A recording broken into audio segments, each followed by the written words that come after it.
शरणं गच्छामि धम्मं शरणं गच्छामि संघं शरणं गच्छामि बुद्धं शरणं गच्छामि धम्मं शरणं गच्छामि संघं शरणं गच्छामि।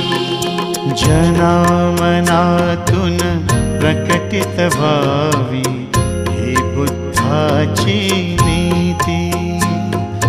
जनामनातून प्रकटित व्हावी ही बुद्धाची नीती। संघर्षाविण दिसावी शांती परस्परावर प्रीती।